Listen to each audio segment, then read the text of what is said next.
Good evening and welcome to Chuck Carlson tonight. Right now, as you can see, the president is speaking at a rally in Tampa, Florida. We're going to continue to listen in until he's done. Next year, all approved. And this is great news for the incredible patriots at MacDill Air Force Base, the proud home of the 6th Air Mobility Wing, U.S. Central Command and Special Operations Command. Come on, listen.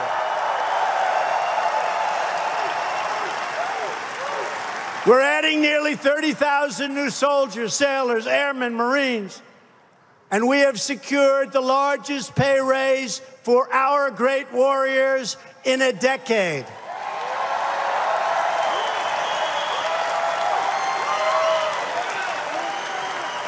I've also directed the Pentagon to begin the process of creating the 6th branch of our military, the Space Force.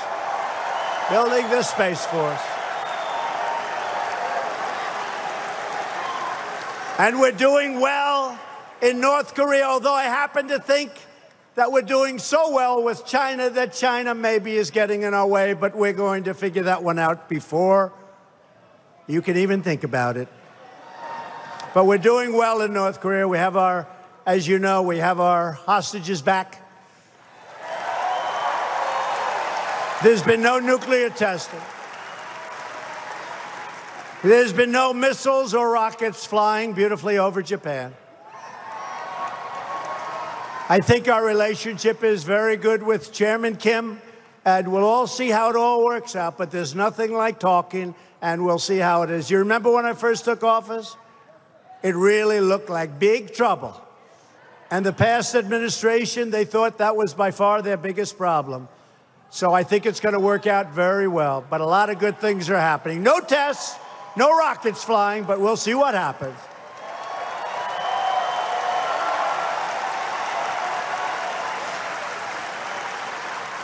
And our Vice President, Mike Pence, is going to Hawaii to bring back the remains and to greet the families of our great heroes who gave their lives in Korea. Our fallen warriors are finally coming home to lay at rest in American soil.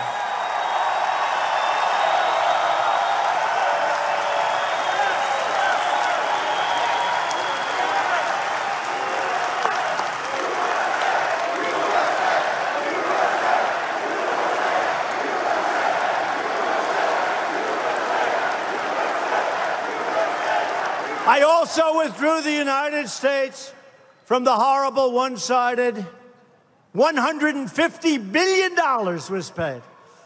$1.8 billion in cash. The Iran nuclear deal, it's a horror show. I hope it works out well with Iran. They're having a lot of difficulty right now. I hope it works out well. And I have a feeling they'll be talking to us pretty soon. And maybe not, and that's okay too. In December, I recognized Israel's true capital, Jerusalem.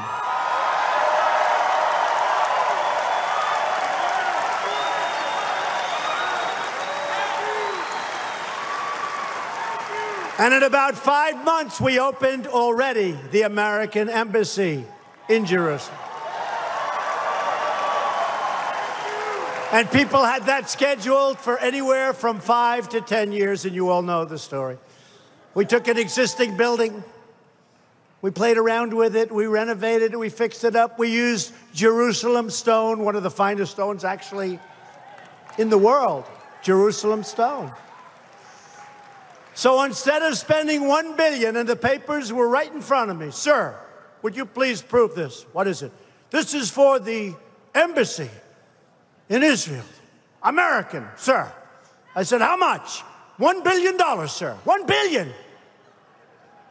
I immediately called our great ambassador to Israel, David Friedman. Very successful man, great lawyer, one of the most successful lawyers in the country before he decided to do what he's doing. I said, David, they want us to pay $1 billion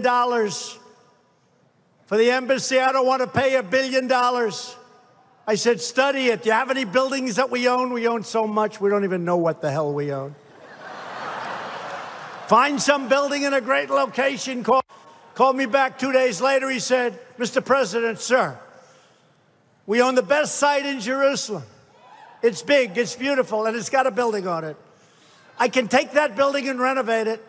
I can do it for $140,000. I will.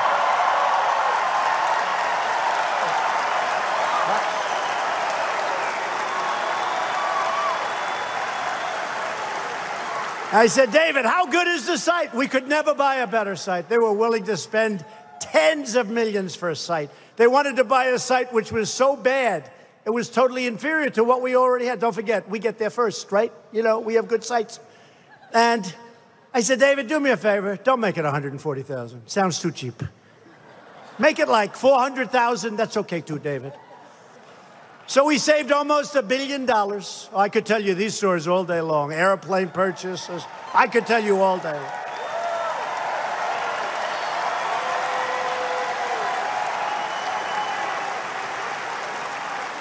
And we started working, and for $400,000, we actually have a very beautiful American embassy in Jerusalem. Really beautiful. Now, that's one I guarantee no other president's doing. Can you imagine crooked Hillary doing that? Can you, honestly? Can you imagine?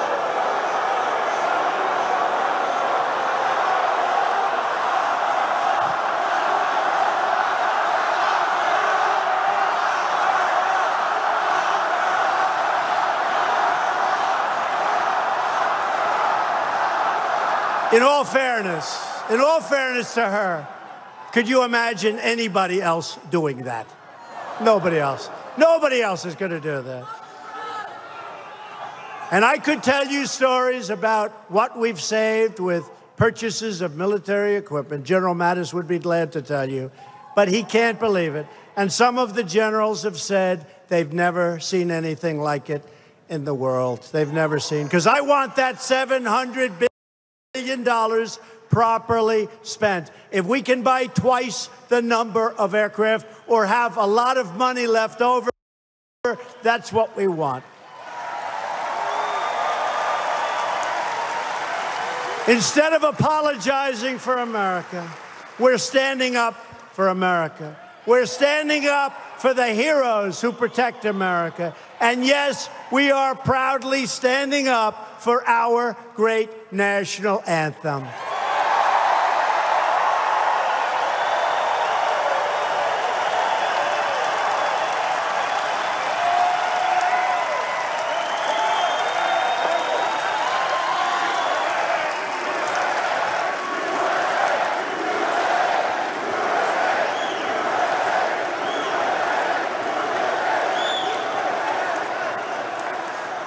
With every promise we keep, every record we break, every factory we open, we are restoring American strength and American pride.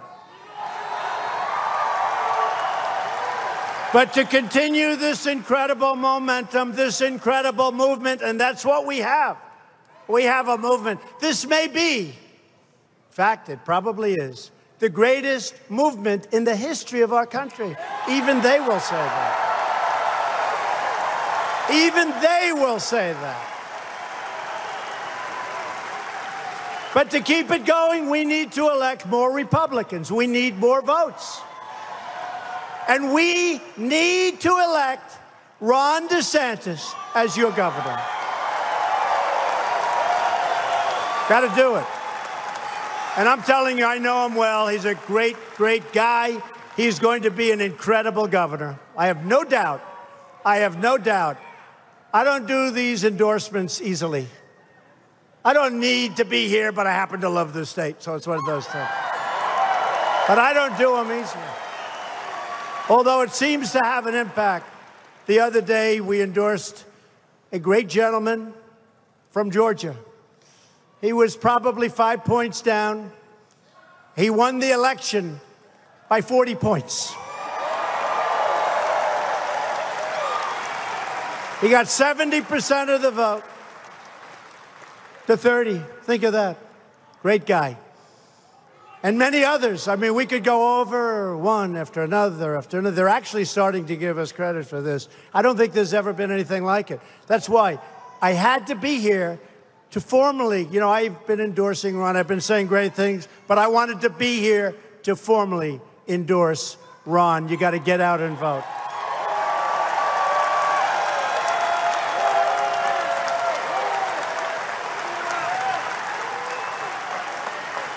Thank you, Mrs. DeSantis. Thank you. Thank you. Beautiful family.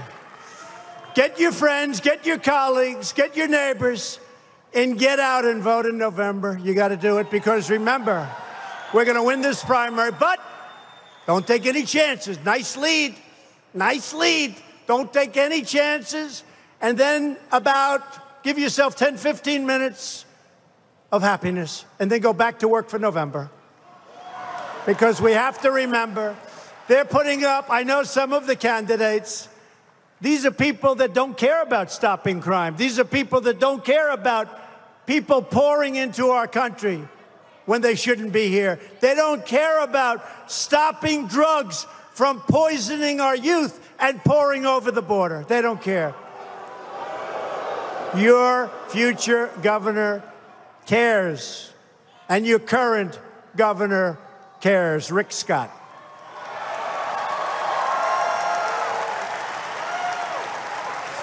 Loyal citizens like you, incredible people from the great state of Florida, help build this country. And together we are taking back our country. We are returning power to where it belongs, the American people.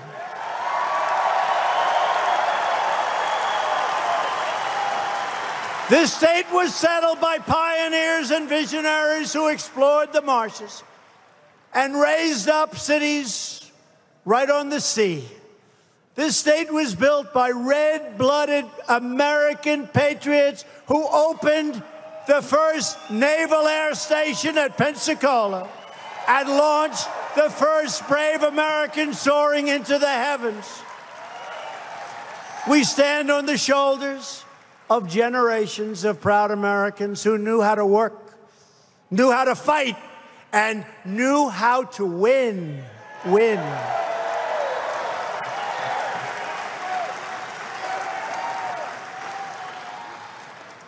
And you know, when you elect Ron DeSantis as your governor, because you see it already, we're winning so much, some people are getting a little tired of winning, right? Well, by then, it'll be another year and 2 years and 3 years. And you'll be insisting, Governor DeSantis, please see our president. It's too much winning. We can't stand it. The people of Florida, we can't stand it because under previous administrations, we never won. We got used to never winning. And he's going to come to me in Washington, in the Oval Office, the beautiful Oval Office, and he's going to say, Mr. President, the people of Florida are just downright tired of winning. They can't stand it. It's just too much, Mr. President. The economy is too good. The jobs are too strong. We're doing too well. Is there anything you can do? I'm going to say, Ron, I don't care what you say. We're going to keep on winning. We're going to keep on winning. We're going to win so much, and the people of Florida actually love it, don't they, huh? They love it. Remember what I said right at the beginning. We're respected again, and that man is respected and always has been. We will never give up. We will never give in. We will never, ever back down. And we will never, ever surrender. Because we are Americans, and our hearts bleed red, white, and blue.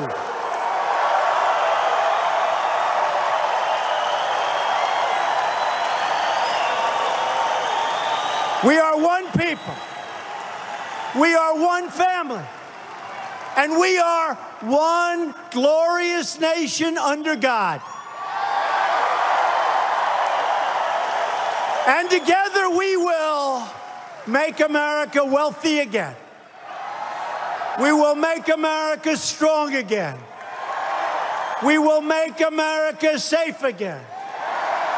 And we will make America great again. Thank you, Florida. Thank you.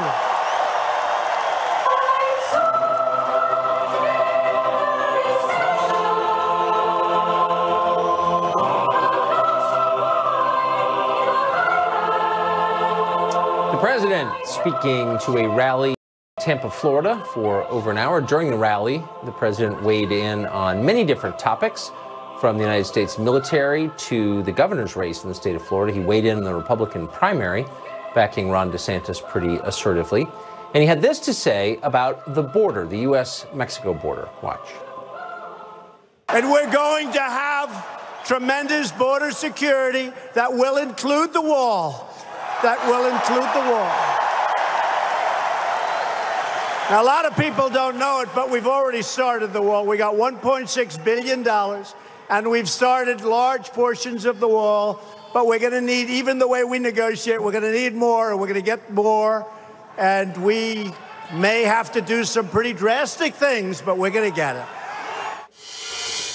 The border wall, of course, the centerpiece of the president's 2016 campaign, and yet Republicans in Congress the past year and a half have not been eager to provide funding for that wall or the border enforcement the president has repeatedly promised. They are apparently content to face voters in the midterms having produced a massive corporate tax cut and not a lot else. Byron York has been watching carefully. He writes for the Washington Examiner. He joins us tonight. So, Byron, there does seem to be this huge disconnect between what the president says he wants and what the Congress is willing to provide. Why is that? Well, there's no doubt. I think some of it's kind of simple. I think the Speaker of the House, who is leaving Congress at the end of this year, simply doesn't want to do it. And the Majority Leader of the House, who supports it, the Majority Leader of the Senate, doesn't seem to care all that much one way or the other. The other problem, of course, is the president who did make this the showcase promise of his 2016 campaign has not pushed as hard with as much focus as he could have to get this through Congress. Why do you think that is? Well, I think, it took the president a while to figure out how to work with Congress. And how many times did we hear last year? We heard someone say, well, we can get the wall next year. We'll get it next year. Well, now next year is here, and it's almost August, and it hasn't happened yet. You heard the president at his speech tonight saying he got $1.6 billion. That's not going to do it. We're talking about $25 billion in real money, not promised money. Right. The president simply has not focused on this. Members of Congress need to be led. They need to be pushed. They need to be cajoled, in some cases bribed, for a president to get what he wants. And I think it's taken a while for the president to master that art. Interesting. So, I mean, what do Republicans think is going to happen if they plan to ride the president's popularity to victory to the extent that they can in the midterms? But if they're not making good on the promises that got the president elected, how do they believe that's going to work for them? Go back to 2006. There was a bill passed called the Secure Fence Act of 2006. It mandated a triple-layer fence along about 700 miles of the U.S. border. If it had been built, it would have really helped stop illegal crossings of the U.S. border. It was passed with big bipartisan majorities in the House and Senate, 283 votes in the House, 80 votes in the Senate. Among those voting aye in the Senate were Senator Schumer, Senator Obama, Senator Clinton, Senator Biden, the two California senators, Boxer and Feinstein. They all voted for it. There was a bipartisan consensus to vote for it, and there was a bipartisan consensus not to build the fence. It wasn't built in the Bush administration. It was not built in the Obama administration. And so you've seen in the political culture of Washington the need to placate voters by promising to do something about this, but the determination to never actually do it. Yeah. Well, at some point, voters will rebel against that. They figure out that the football is being pulled out from under them. Byron York, great to see you. Thank you. Thank you, Tucker. Well, for more than a month now, supporters of illegal immigration in the state of Oregon have decided to halt the enforcement of immigration law by harassing the people who are tasked with enforcing it. Activists engaged in an Occupy ICE protest at one of the agency's facilities in Oregon. They finally left, but they left a gigantic pile of garbage to remember them by. Here it is. Where protesters once stood, trash now litters the property next to the ICE building on McAdam. Protesters left this behind. Work trucks packed to the brim with everything from food to furniture, cardboard signs, and wooden pallets. A TriMet official told Fox 12 workers even found needles on the ground. Cameron Whitten attended and slept overnight at the Occupy ICE camp in Portland. He joins us tonight. Cameron, thanks a lot for coming on. Tucker, it's good to see you again. So it's nice to see you. So is this a foretaste of what we can expect if the revolution actually happens? So you guys take over and leave piles of garbage. Why would this reassure anybody watching at home that activists like yourself should have any power over anything? Thank you for that question. So first, what I want to do is celebrate this successful display of grassroots, people-powered change. Certain individual actions and then dismiss why we are here. Stop distracting from the message. The message that we are focusing on right now is the question of whether immigration cuts you want to read. Okay. But okay, so Tucker, since I thought you were a smart person, but let me talk to you in your terms. This is central to the point. No. So let me talk to you in your terms. You're telling me you're making America better, but you make it worse. Let's say you have an annual family barbecue and your brother-in-law shows up drunk. Do you cancel the whole barbecue? No. So what we're talking about right now is that there was a protest where people weren't just camping outside. People across the country, four former first ladies, they were not camping in the streets. What we're talking about is the message of this movement and holding immigration customs enforcement and Trump's harmful immigration policies accountable. Look, okay, I'm not going to agree with what everybody did. I'm not agree with what everybody did, and I'm sure that you don't agree with every conservative and their actions, what they say. Okay, but what I don't agree with, regardless, is the message of why we are here, and we cannot ignore the fact that Trump's policies are not beyond reproach. That we have to demand change, and we have to do drastic things, as Trump said. You're making me give up. You're too obnoxious. I can't handle it. Okay. Thanks, Cameron. I don't think you did yourself or your cause any help at all. But maybe you did. Maybe there's someone watching think, you know, that Cameron guy, the guy who left all the beer bottles and the hypodermic needles. I like him. I'm on his side now. Maybe there's someone like that. Call me if you exist. Well, a basic principle of Anglo-American civilization is that everybody is treated equally before the law, no matter who you are, no matter what your political views are. Now, the left is willing to jettison that ancient principle to protect people who shouldn't be here in the first place. During the month-long occupation of ICE, the mayor of Portland, Ted Wheeler, announced he supported the protesters and refused to have the police intervene against them. Here's what he said.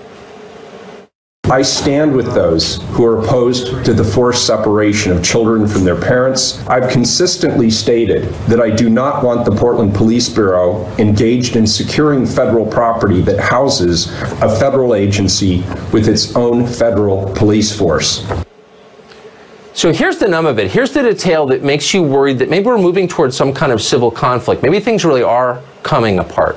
The police in Portland, Oregon, which is a big modern city, refused to even answer the 911 calls from the occupied building.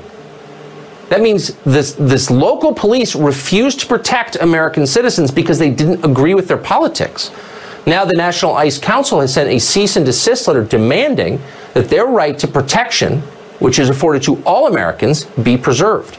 Brandon Judd is president of the National Border Patrol Council, and he joins us tonight. So, Brandon, I guess I just want to make sure I've got the facts on this right, because it seems like one of those seminal moments where all of a sudden you realize everything is really different. Are you claiming, is ICE saying, your agency saying, that the city of Portland refused to protect you despite your request for protection because they didn't agree with your politics? A person is in danger, and that is the wrong message to send. But Tucker, let's be clear, that's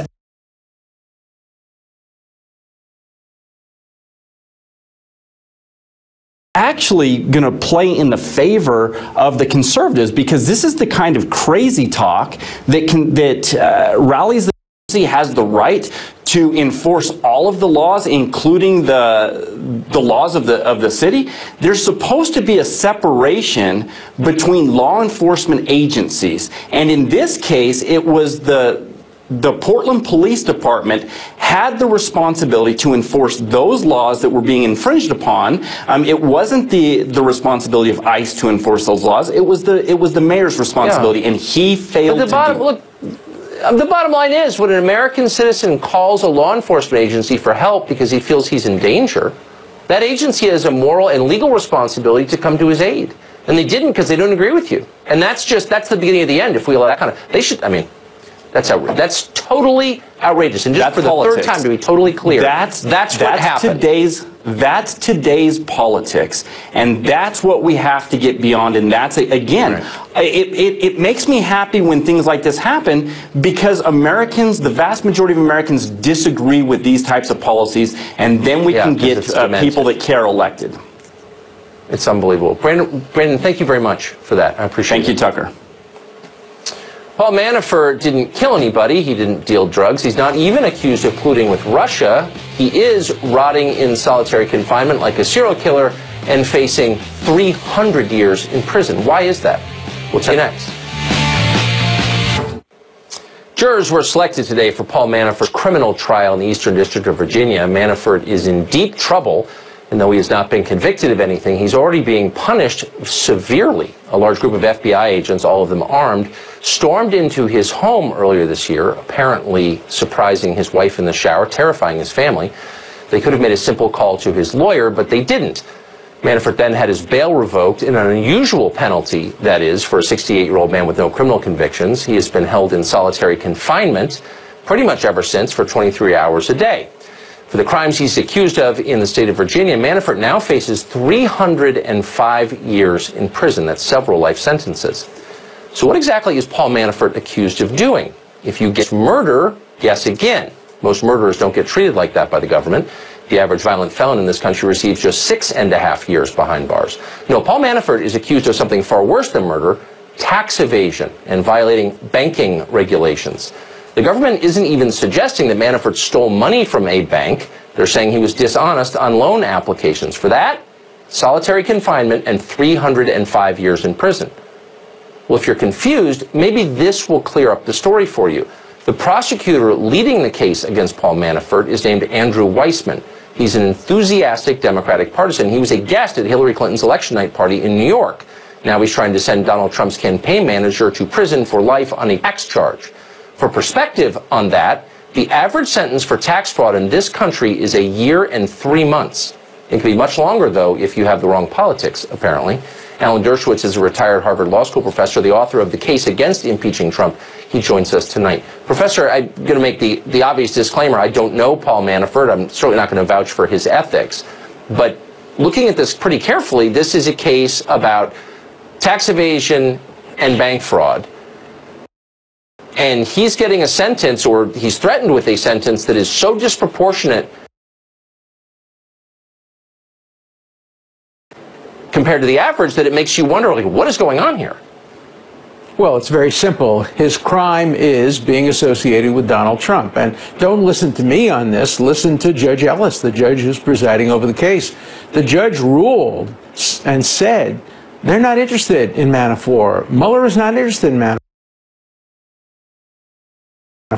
They're just trying to get him convicted so they can squeeze him. And if you squeeze a witness, not only does the witness sing, but sometimes, according to the judge, the witness composes. That is, he becomes creative. He moves to this way of dealing with problems. But the civil libertarians are quiet today. Why? Because the object is Donald Trump. Do you hear the ACLU complaining about this?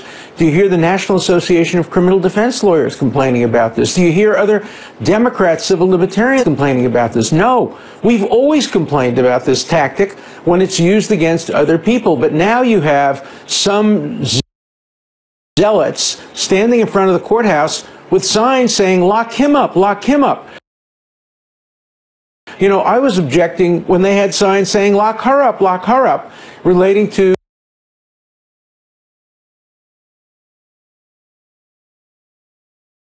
Civil libertarians all over the country ought to be concerned about this, but instead, like everybody else, they're taking sides. If this hurts Trump, it's good. If it helps Trump, it's no good. The Republicans take the opposite point of view. It's not good. It's not good for justice. It's not good for civil liberties. Well, especially when an actual human being, a 68-year-old man, is facing life in prison for not filling out the bank forms correctly. It's pretty unbelievable. Professor, thank you for your perspective on that. Thank you.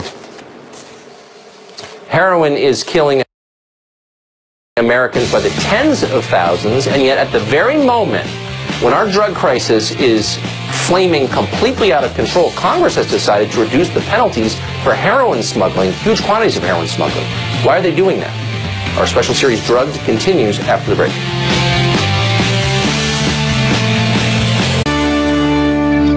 America is in the grip of the single worst drug crisis in its history by far. Every year, overdoses kill more Americans than died during the entire 11 years of the Vietnam War. Opioids, particularly fentanyl and heroin, are the main culprit. So what's the priority in Congress? Well, a bipartisan group of senators led by Chuck Grassley and Dick Durbin is trying to reduce criminal sentencing for drug smugglers. The Sentencing Reform and Corrections Act of 2017 would cut the mandatory minimum, for example, for smuggling a kilogram of heroin across the border from 10 years to 5. Whitney Bone is a criminal defense attorney, and she's joins us now. Whitney, thank you for coming on. I think most people 3 years ago, when they first heard about sentencing reform, had in mind low-level drug users, marijuana dealers, and they thought, you know, why are we sending these people away for life? And I think most people kind of agree with that. We should have some sentencing reform.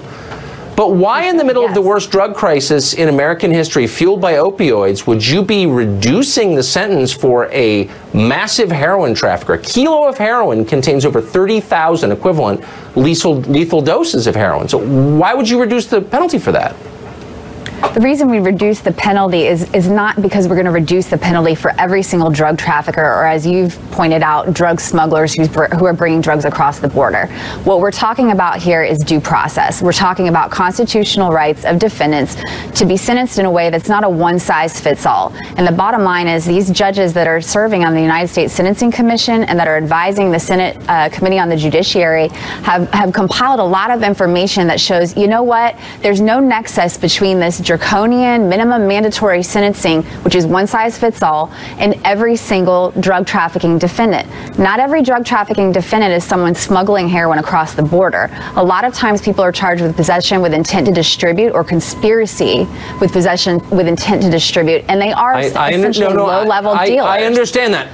I understand that. But the threshold for this reform in this bill is a kilo, 2.2 pounds of heroin. Once again, that's over 30,000 lethal doses of heroin. That's a huge amount. That's right, Tucker, but it makes it discretionary. It makes it discretionary for federal judges. What it does is it takes a 10-year minimum mandatory and gives a judge discretion to do a 5-year minimum mandatory. We already have safety valves. We already have substantial assistance provisions which allow judges to go around minimum mandatories altogether in these drug trafficking cases. Okay, so how about this? What they've done is they've given judges more discretion.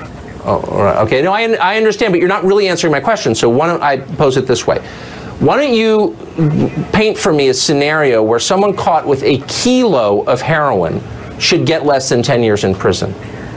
Well, I can paint you a really great scenario which happens every day in federal court, which is that individuals are charged with conspiracy, with possession with intent to distribute, which means that every person that's involved in this broader conspiracy, from the guy who took the phone call to tell the other guy to drive to the Wendy's to pick up the heroin from another guy, all of those guys are in the conspiracy, and every time a drug deal happens, those individuals are charged with the aggregate amounts of all of those drugs, and that's not necessarily representative of one guy's involvement who's probably an addict I understand. Anyways. Okay, you are answering right past my question. No, I'm saying the person who is in possession of a kilo, not the person who laundered his money, not the person who did his dry cleaning, but the person in possession of the kilo. 30,000 doses of heroin at a time when 50,000 Americans died of drug ODs last year. Is there not a statement that we can send when we say, you're caught with that, I'm sorry, you're actually in trouble, for real? Well, actually, Tucker, a person who's just in possession of the heroin would not be falling under these sentencing reform provisions, because we're talking about trafficking and we're talking about distribution and manufacturing and possession with intent to distribute. Someone who just possesses the drugs is not even really facing a minimum mandatory necessarily under the same provisions that we're talking about here anyways. But actually someone what you're who saying possesses is the hold on, drugs stop. I is must not a stop you because you're being inaccurate. If you are in possession of a kilo of heroin, by definition, you are going to be charged with trafficking, period. You can't use 30,000 doses of heroin. You're selling it. So what she said is not true. That person shouldn't get the same treatment as somebody who is carrying 10 kilograms over a period of 5 years, where maybe it's split up in less than a kilogram a deal. So that one person who has the 1 kilogram, the one time, I don't isn't think supposed to have the same treatment. Because conspiracy. Okay. So a lethal dose of heroin. These are how federal prosecutors are charging these crimes, are conspiracy. And the reason they do that, Tucker, as you know, and as Jeff Sessions knows, is because they're trolling. You go after the little fish, because where the little fish are, you get to the bigger fish. And if you're interested in fixing the problem, this is the way we do it. We don't just throw minimum mandatories at people and not give federal judges the ability to make discretionary decisions regarding sentencing, so that people why do you think we had mandatory minimums in the first place? Because federal judges will let these people go, and I'm sure with your help. They still have ways around them now. You can come to federal court with me, Tucker. I promise you, they're not giving away the farm there. It's not happening. It's not happening. Yeah. It's a frustrating conversation, Whitney. I'm sorry. Thank you, though, for coming on. It's frustrating for all of us. Have a good night. I bet it is.